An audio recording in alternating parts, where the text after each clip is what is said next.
El malvado sucumbirá sin remedio. El justo, en cambio, vivirá por su fe. Feliz y bendecido día, queridos hermanos.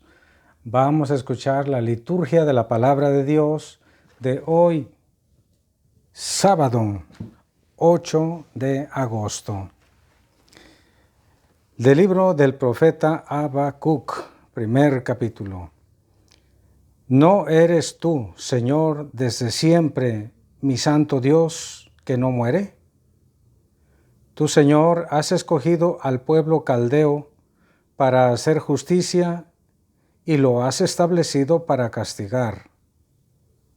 Tus ojos son demasiado puros para soportar el mal. No puedes ver la opresión. ¿Por qué miras en silencio a los traidores y callas cuando el malvado devora al justo? Tú tratas a los hombres como a los reptiles que no tienen dueño, como a los peces del mar. El pueblo caldeo los pesca con anzuelo, los atrae a su red, los va amontonando y luego ríe satisfecho. Después ofrece sacrificios a su anzuelo e incienso a su red, porque le dieron rica presa y comida sustanciosa. ¿Y vas a permitir que siga llenando sus redes y matando naciones sin piedad? En mi puesto de guarda me pondré.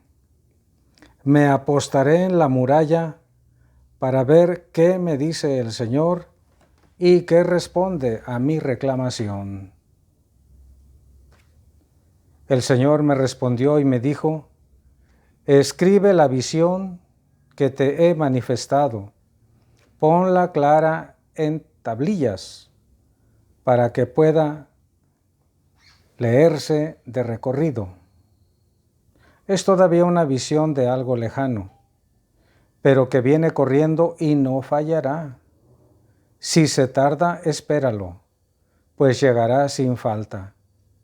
El malvado sucumbirá sin remedio. El justo, en cambio, vivirá por su fe. Palabra de Dios, te alabamos, Señor.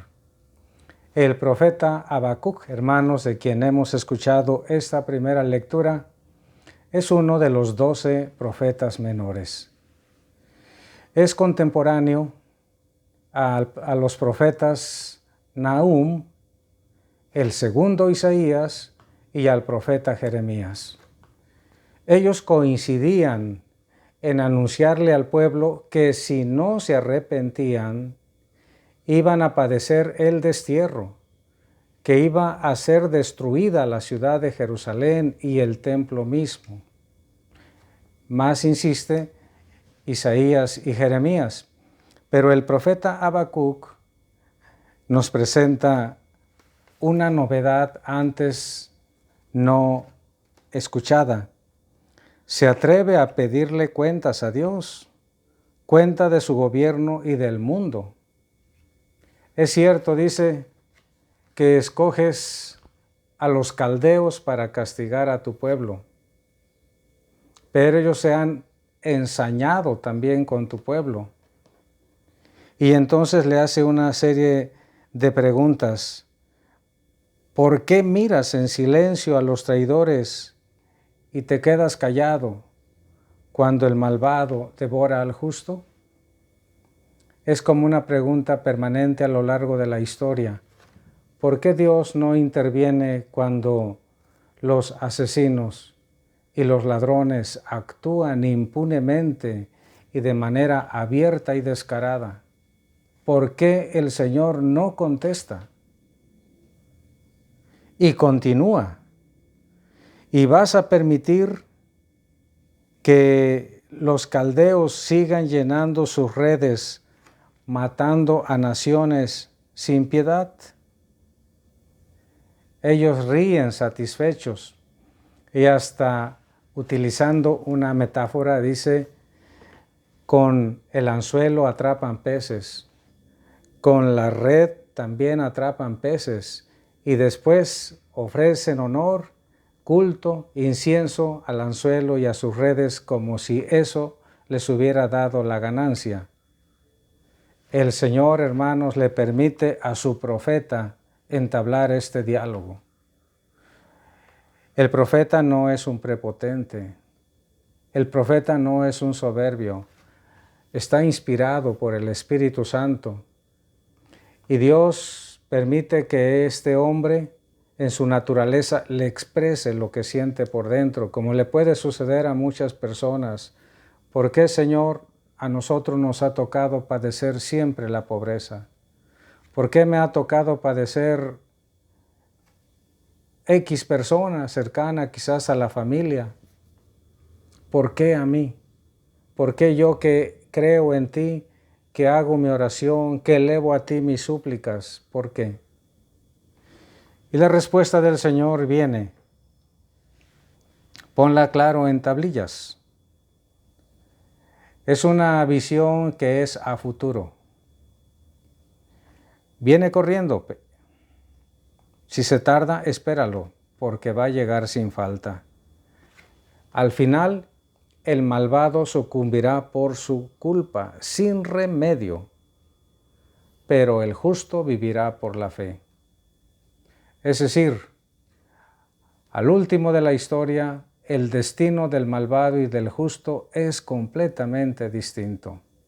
Así lo creemos, hermanos. Por eso debemos ser perseverantes en las pruebas de la vida. Además, Cristo nos ha instruido una y otra vez que para ser auténtico discípulo suyo debemos tomar nuestra cruz y seguir atrás de Él.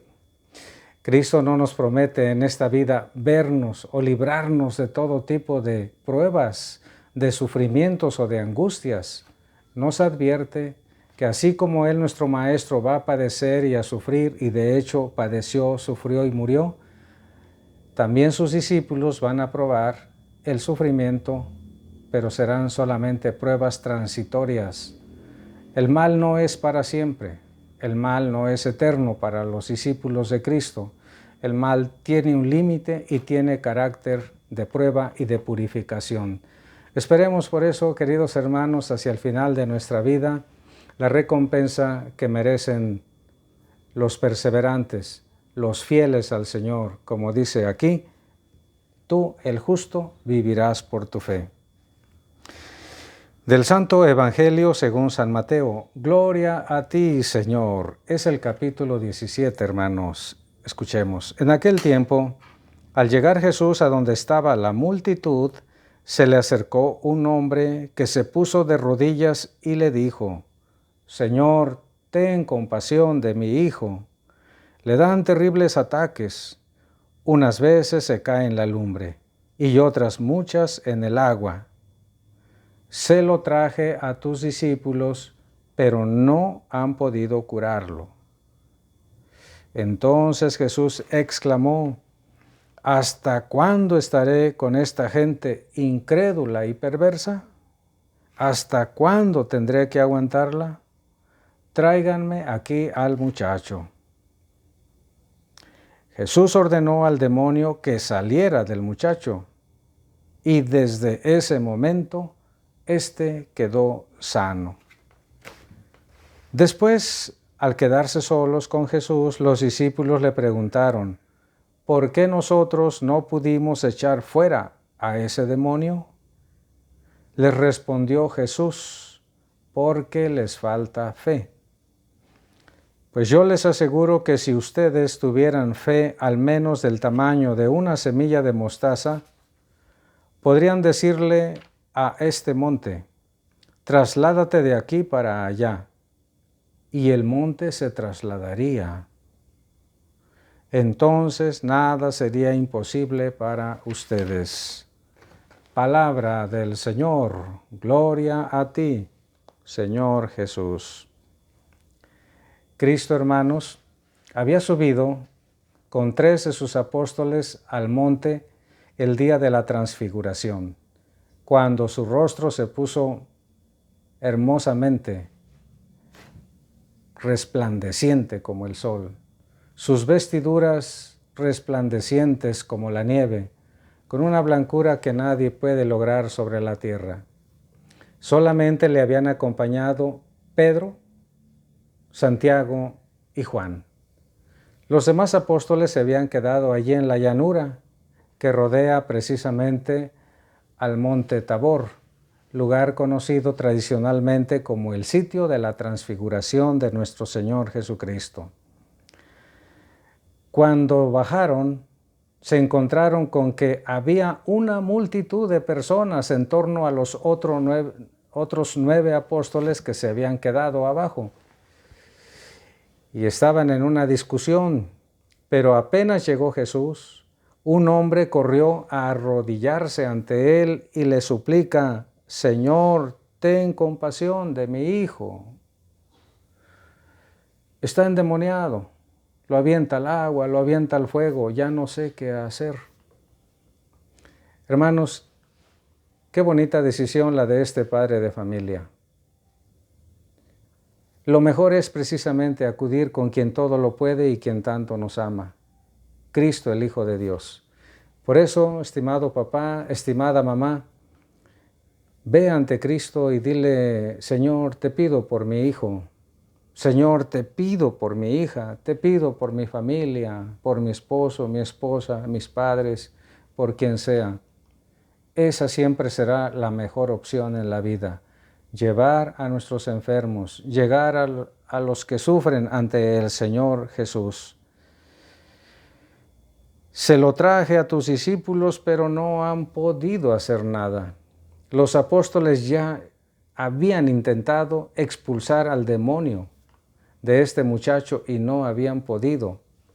Pero Cristo, hermanos, ya anteriormente les había dado el poder, no solamente de curar todo tipo de enfermedades y dolencias, sino también de expulsar a los demonios.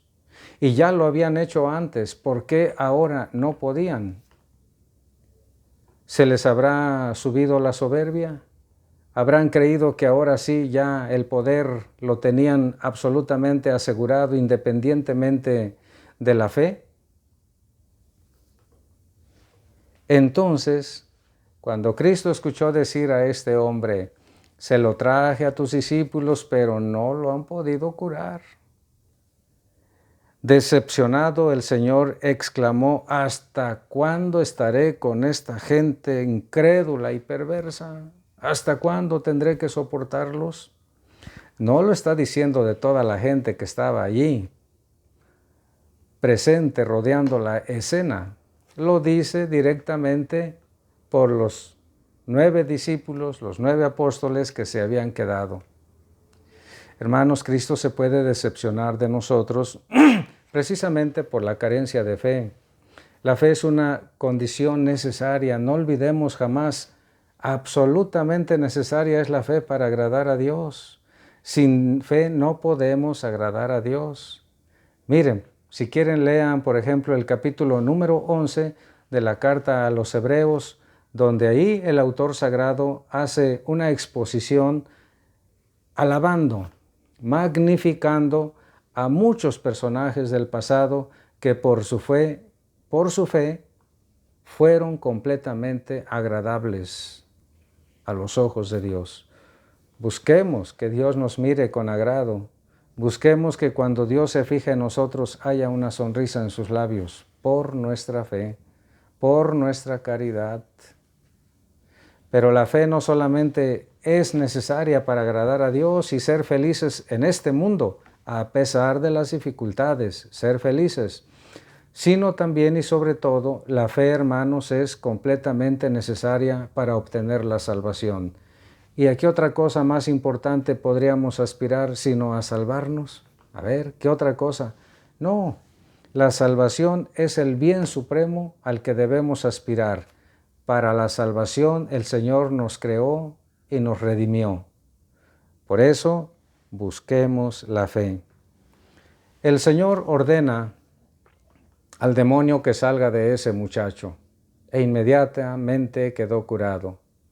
Qué feliz el papá, qué feliz el muchacho liberado, porque estar poseído por el demonio es de las cosas más fatales, si no es la que más en este mundo padecer, posesión demoníaca. El muchacho se fue completamente sano, feliz, regocijándose de su encuentro con el Señor. Y después, cuando se quedaron solos, le preguntan los apóstoles: Señor, ¿y nosotros por qué no pudimos expulsar al demonio? Y la respuesta de Cristo es clara, precisa y contundente: porque les falta fe. Quiere decir, hermanos, si antes ya habían podido curar y expulsar demonios, en esta ocasión no, la fe puede venir a menos. Tal vez si nosotros recorremos nuestra historia personal o familiar, podemos decir: hubo una temporada en la que yo no creía casi nada. Hubo un periodo de nuestra vida en el que estuvimos bien alejados del Señor y ahora sentimos cerca al Señor. U otros quizás al revés. Cuando yo era joven, cuando yo era adolescente, era un niño, una niña, un joven, una señorita muy piadoso. Y ahora ya no. Esto le pasó a los apóstoles. Habían podido curar, habían podido expulsar demonios, pero en esta ocasión no. Pero de hecho también hay demonios más resistentes que otros. El que expulsa demonios se debe preparar con una espiritualidad particular, con oración, pedir la fe grande para lograr expulsar al demonio.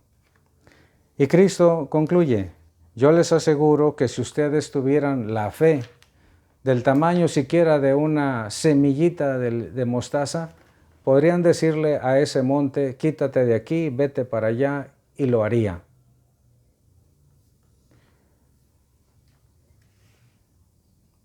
Entonces, nada sería imposible para ustedes. Vale para nosotros. Nada sería imposible para ustedes. Hermanos, la fe entonces es sello característico de una vida cristiana.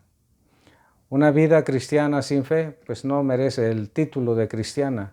Por eso debemos invocar frecuentemente a Dios para que nos conceda, hermanos, esta virtud teologal. Es hermosa la fe, es necesaria la fe. La fe procede de Dios, hay que pedirle con insistencia que nos la conceda. Pero nosotros también tenemos que hacer lo que nos corresponde. ¿Qué cosa? Hacer oración, acercarnos a los santos sacramentos, los que viven en unión libre, casarse por la iglesia, los que están casados por la iglesia, los jóvenes que ya hicieron su primera comunión, todos a la Santa Misa por lo menos el domingo. Si se puede entre semana, mucho mejor. La confesión sacramental y la comunión también frecuente son medios excelentes para crecer en la fe. La lectura de la Sagrada Escritura, una lectura tranquila, meditada, repasando una y otra vez y meditando lo que el Señor allí nos enseña. La fe así la tenemos asegurada. La bendición de Dios Todopoderoso, Padre, Hijo y Espíritu Santo, descienda sobre ustedes y les acompañe siempre. Amén. Hermanos, ya saben, denle like al video y compártanlo con todos sus conocidos. ¿Quieren que pida por alguien en la Santa Misa? Anótenme en los comentarios su nombre. Feliz y bendecido día. Cuídense mucho. Todavía tenemos el mal encima de la pandemia. Ánimo.